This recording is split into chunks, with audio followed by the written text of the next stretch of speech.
원장님, 제가 유튜브 보니까 비타민C가 피부에 좋다고 하는데 사실인가요? 네, 당연하죠. 원장님도 비타민C 드세요? 네, 그럼요. 저도 매일 비타민C를 먹고 있는데요. 이번 영상에서는 피부와 비타민C에 대해서 자세히 알려드리겠습니다. 안녕하세요. 당신의 피부에 광이 나는 그날까지 피부과 전문의 닥터 피부광입니다. 제 영상을 보시는 분들 중에 91% 정도가 구독하지 않고 보고 계시는데요. 바쁘시더라도 구독, 좋아요 한번 눌러주시면 제 채널을 유지하는 데 큰 도움이 됩니다. 구독, 좋아요 한번 부탁드릴게요. 원장님, 비타민C가 피부에 왜 좋아요? 비타민C가 우리 피부에 좋은 이유가 여러 가지가 있는데요. 첫 번째는 비타민C가 우리 피부에서 콜라겐을 합성할 때 반드시 필요한 조효소로 작용을 해요. 그래서 옛날에 배를 타고 오래 항해하던 사람들이 비타민C가 없어서 괴혈병에 걸려서 막 잇몸에서 피가 나고 더 오래 비타민C가 없으면 사망하기도 하는 이런 일들이 있으면서 이 비타민C의 중요성이 좀 알려지게 됐고요. 그래서 이런 콜라겐을 합성하고 우리 피부에서 탄력을 유지하고 이렇게 하는데 이 비타민C가 꼭 필요하고요. 그리고 두 번째는 비타민C는 굉장히 강력한 항산화제입니다. 그래서 우리 피부, 그리고 피부뿐만 아니라 전신 우리 몸에서는 우리 세포가 일을 하고 대사를 하면서 활성산소가 많이 생겨나게 되어 있거든요. 그런데 이 활성산소가 너무 많이 생겨나면 우리 세포를 구성하는 기관들 구석구석에 작용하면서 우리 세포의 구석구석을 망가뜨리게 돼요. 그래서 이 활성산소를 적당히 잠재워 주는 게 필요한데 그게 바로 항산화제입니다. 그래서 이런 항산화 효과로 인해 우리 피부에 비타민C가 도움이 되고요. 그리고 우리가 자외선을 쬐게 되면 이 자외선이 우리 피부에서 활성산소를 많이 만들어내고 피부에서 해를 끼치게 되거든요. 그런데 비타민C가 우리 피부에 많이 있으면 이 자외선으로 인한 악영향을 어느 정도 방어해 줄 수가 있겠죠. 그리고 또 세 번째로는 우리 피부에서 이 멜라닌 색소가 합성이 될 때 어떤 타이로시네이즈라고 하는 효소가 작용하게 되는데요. 그런데 이 비타민C가 우리 피부에 있으면 이 타이로시네이즈라고 하는 이 효소의 작용을 좀 억제를 하게 돼요. 그래서 이 멜라닌 색소의 합성을 억제하게 되니까 기미가 있고 색소가 생기고 피부가 어두운 분들은 비타민C를 꾸준히 복용하시면 도움이 되죠. 원장님, 근데 비타민C가 여러 개가 있는데 어떤 비타민C를 먹는 게 좋아요? 제가 생각할 때 피부에서 실질적으로 도움을 받으려면 이 비타민C를 섭취하는 용량이 중요하다고 생각을 하는데요. 보통 이제 피부과 의사들 사이에서는 기미나 이 색소의 효과를 좀 보려면 최소한 하루에 한 3000mg 정도는 복용하는 게 좋다, 이렇게 일반적으로 좀 알려져 있어요. 실제로 저 같은 경우는 하루에 3000mg에서 9000mg 정도 복용하거든요. 아침에 3알, 그리고 점심에 3알, 그리고 저녁에 3알, 1000mg씩 3알씩 3번을 먹으면 이제 9000mg이 되고요. 아침에 3알 먹고 점심이랑 저녁에 바빠서 챙겨 먹질 못하면 3000mg을 먹게 되는 거예요. 그래서 저는 이렇게 함량이 중요하다고 생각을 하는데 하루에 많은 양을 먹게 되면 우리가 원하는 그 순수 비타민C 말고도 부원료나 부형제나 이런 다른 성분들이 그 상품 안에 많이 들어가잖아요. 그렇다 보면 이제 많은 양을 먹으면 이 부원료나 부형물도 많이 먹게 되니까 가급적 이 상품 안에 우리가 원하는 이 비타민C 순수 성분의 비율이 좀 높은 제품이 좋겠죠. 그리고 이 부원료나 부형제 성분의 비율은 좀 낮은 게 좋을 거고요. 그리고 또 함량을 많이 먹어야 되니까 우리가 많은 양을 먹고 이걸 또 긴 시간 지속을 해야 되는데, 그렇다면 이 제품의 가격이 너무 비싸면 또 부담이 돼서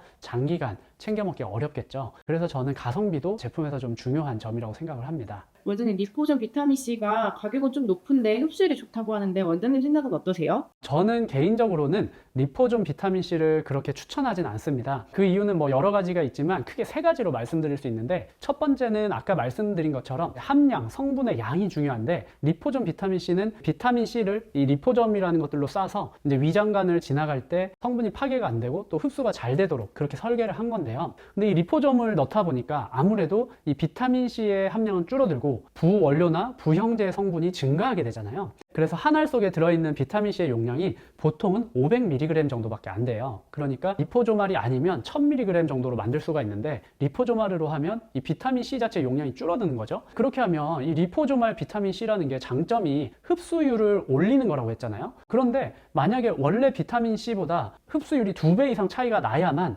비타민C를 1000mg 먹는 거랑 이 리포조말 비타민C 500mg을 먹는 거랑 똑같이 흡수가 되는 거거든요. 그렇게 하니까 흡수율을 높일 바에 그냥 양을 많이 먹는 게 낫지 않나, 이런 생각도 들고, 이 알약 자체에 리포좀이 들어가면서 비타민C의 용량이 작아지니까 함량 자체가 낮아진다는 문제가 있다. 이 한 가지 문제가 있고요. 두 번째는 아까 설명드린 것처럼 부원료와 부형제의 성분 비율이 올라간다는 문제가 있어요. 우리가 비타민C를 먹으려고 이 알약을 먹는 거지 리포좀을 먹으려고 먹는 게 아니잖아요. 그래서 이런 문제가 있고, 그 다음에 세 번째로는 가격이 많이 올라간다는 문제가 있습니다. 이게 리포점으로 이제 만들다 보니까 아무래도 가격이 많이 올라가고 이제 순수 비타민C보다는 가성비가 많이 떨어지게 됩니다. 그런데 우리가 피부에 도움이 되려면 이제 용량을 좀 충분한 양을 해서 그걸 또 장기간 복용을 해줘야 되는데 그러면 비용이 부담이 되면 우리가 장기간 꾸준히 챙겨 먹기가 좀 어렵겠죠. 그래서 저는 리포존 비타민 C보다는 보통 리포존이 아닌 순수 성분 비율이 높은 비타민 C를 먹는 게 좋다고 생각을 합니다. 그럼 원장님은 어떤 비타민 C 드세요? 저는 그냥 이런 알약 형태로 된 비타민 C를 먹어요. 제가 이제 알약 제제로 먹는 거는 저도 이제 가루 형태로 된 것도 먹어보고 뭐 발포도 먹어보고 다양한 걸 먹어봤는데 가루 형태로 된 거는 장점은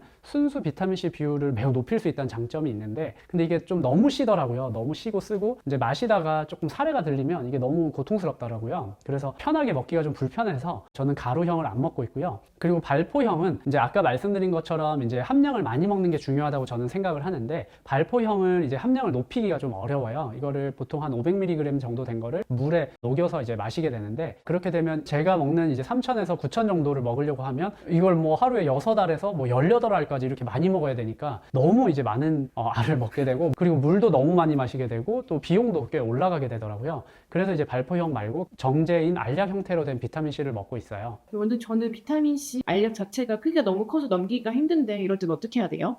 이게 비타민 C나 또 다른 영양제들 자세히 보시면 그 알약으로 된 거에 가운데 금이 가 있는 모양으로 생긴 게 많아요. 그래서 이렇게 가운데가 이렇게 선이 가 있는 그런 알약 형태로 된 영양제들은 그것을 반을 똑 쪼갤 수가 있거든요. 그래서 지금 PD님처럼 이게 알약이 커서 삼키기가 힘들다 하는 분들은 그 알약을 반을 똑 쪼개서 반씩 드시면 아마 잘 넘어갈 거예요. 원장님, 근데 요즘에 메가도스 많이 한다는데 메가도스가 뭐예요? 이제 메가도즈라고 할 때 이 메가가 굉장히 크다 이런 의미가 있고요. 도즈가 이제 어떤 용량 이런 뜻이 있는데요. 그래서 메가도즈라고 하면 굉장히 많은 고용량을 복용한다 이제 이렇게 이해를 하시면 되고요. 제가 이제 3000에서 뭐 9000 정도 하루에 복용을 하니까 제가 하고 있는 이런 게 바로 메가도즈예요. 근데 원장님 비타민 C를 메가도즈로 장기로 먹어도 괜찮을까요?